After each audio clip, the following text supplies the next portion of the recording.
Climate change, still a very hot topic, right?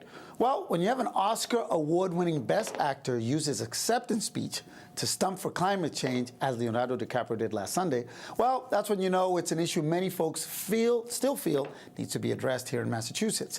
And here we are still spending over $20 billion a year to import fossil fuels, which are still the leading cause of climate change here at home. Now, the Massachusetts Campaign for a Clean Energy Future is a coalition of environmental and business groups who have come together to support legislation through two current state proposals that could not only put people to work, but also benefit low and moderate income households. To tell us more, we've invited members of this coalition. They are Marc Breslow. He is the co-director of Climate Exchange and lead author of the state government's Clean Energy and Climate Plan for 2020. And he co-authored the state's study on implementing carbon pricing in Massachusetts. We have Emily Kirkland. She is the director of Organization for 350 Massachusetts, which is a group building a powerful grassroots movement to push for climate action. And Cindy Luppi. She is the New England director for Clean Water Action and coordinates the Massachusetts Campaign for Clean Energy Future. And last but not least, my man Quinton Zondervan. He is the president of the Climate Action Business Association. They are an organization of local businesses taking action on climate change. Well, welcome to Urban Update. Thanks for having us. Quick thing, what'd you think of Leonardo DiCaprio? Were you guys happy? Awesome. Fantastic. Awesome. I knew there was a reason I had such a crush on him in middle school, and turns out this was why. You and my daughter. Yes, I thought of you. I'm watching it, and I said, I know a week from tonight I'm going to have the folks that I need to have on the show. All right, so let's, Marc, I'm going to start with you on a serious note. Is why is there such a need to get some of this stuff done? Well, because climate change is increasingly affecting the climate, obviously, around the world and here in Massachusetts. The temperature is gradually going up every year, and predictions are that unless we take very substantial action, it's going to go up by a number of degrees as the decades go on. And that means we're going to have more intense storms. We've already seen some of that. We're going to have periods of drought. We're going to have rising sea levels, which the city of Boston is already having to take extensive measures to start preparing for. Wow. Okay, so now let's get to these. There are two pieces of legislation that you guys would like folks to know more about them. So how does this benefit us all? Well, so this legislation would do what we're calling put a price on carbon. Okay. Which means that all fossil fuels, the things that we use, coal, natural gas, oil, when burned, they emit carbon dioxide, and that's what causes global warming or climate change. By putting a price on the damage caused by those emissions, you're raising the price of those fuels and moving society away from them and toward alternatives for both supplying energy, such as solar power and wind power, and also toward energy efficiency. I'm going to switch gears here. I'm going to talk to Quinton for a second because you represent a lot of businesses. How does this impact businesses, and why are so many businesses supporting this? Right. So businesses support this because it's an effective market-based mechanism to address climate change, and it creates the right incentives for businesses to become more energy efficient. Okay. And Cindy, I know that you've told me that this is important for Massachusetts to lead the way. What do you mean by lead the way? Well, Massachusetts is actually already a leader on climate change. We passed a precedent-setting policy in 2008 that really lays a lot of the groundwork for what we're talking about now. It's the Global Warming Solutions Act, and it mandates that the state reduce carbon pollution. We've done some good work, but there's made some good headway, but there's still more that we need to accomplish if we're going to comply with that law.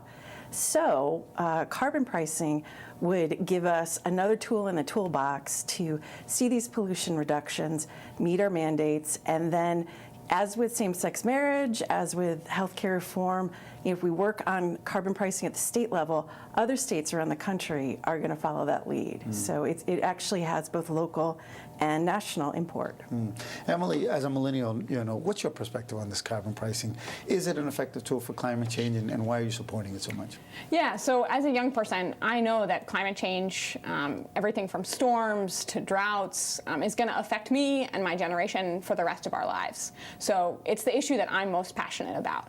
And I know that carbon pricing is both one of the boldest and the most effective things that we can do here in Massachusetts to confront the problem. And you're trying to get some support on a grassroots level, right? So tell me a little bit about those efforts that your organization is kind of working on. Yeah, absolutely. So we've seen tremendous energy around this proposal all over the state. People have been hosting parties in their homes to talk to their friends and their neighbors about it.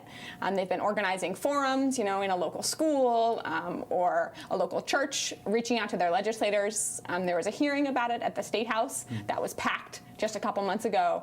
And we've seen tremendous support from everyone from faith leaders to a couple high school students who gave a great, really funny presentation at the State House. Marc, I want to know more about, you said it's going to create jobs, but it's also going to help low and middle income folks. How does that translate? Sure. So the way the bill, there are two bills. The way one bill, Senate 1747, is specifically designed is that all the funds taken in from the fees on carbon would be returned to the public. And the way it would be returned to households is through an equal rebate for every resident of Massachusetts. So if you've got a household of 3 people, you get 3 of these rebates. And what that means is that since lower income people generally use less energy than higher income people, but will get the same rebates, it means that in general, lower income people will get more back in rebates than they are paying in the fees. And that's why the study estimates that they'll come out ahead. And in fact, the statistics that we've been able to analyze show that at least about the lower 60% of the Massachusetts households by income will come out ahead from this. Cindy, so, I mean, you're still hearing folks who, believe it or not, still don't believe this is a reality. Have we here in Massachusetts kind of, gone beyond that, and you feel that our legislators know, or does the average person watching today need to get on the phone and call their legislators and say, can you move this along because I feel very strongly about it? I think there's a lot of concern. We work with people, as Emily said, from across the state, moms, members of the faith community, business leaders, civic leaders, investors, who are really worried about what this means for Massachusetts, but there isn't enough concrete progress going on to actually deliver the pollution reductions we need to have a healthier future. So yeah, I would absolutely encourage people to get in touch with their legislators. And in general, we just think this is a really exciting time for this issue. This was one of the top line policies that really popped from the Paris UN climate conference. And countries around the world are looking at this. British Columbia is having a really big, successful effort to reduce pollution there. There are great models out there that we really hope Massachusetts can move forward here locally. Quinton, a lot of times folks think that businesses, kind of will resist this, but you're telling me that a lot of the folks that you're working with and you represent are really active on this front. Were you surprised to see how many businesses are really embracing this? Not surprised. I was actually in Paris in December as part of the negotiations. And we saw that a lot of businesses actually came to Paris to voice their support for serious climate action. And a carbon price is really a favored approach for businesses. So it also benefits the business because businesses are trying to be more energy efficient. It also saves them money on the bottom line. And because the rebate comes back to the business, they can use that money to invest in these energy-saving measures. Emily, it seems like your generation is this is a big deal for your peers and your your entire generation.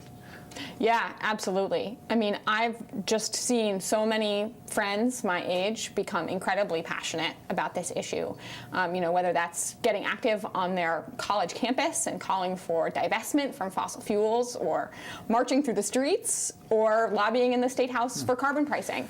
Our generation knows how much this is going to affect us, and we're looking to our leaders to take charge and act as boldly as they can. What do you feel when you see young people leading this, Marc? Because I know you've been fighting the fight, and it may be a little bit more difficult to convince some of the more traditional folks about climate change. I think it's terrific. It gives me a lot of hope for the future. Oh, good, good. All right, so what do you want from folks watching TV about this proposal, real quickly? What should they do?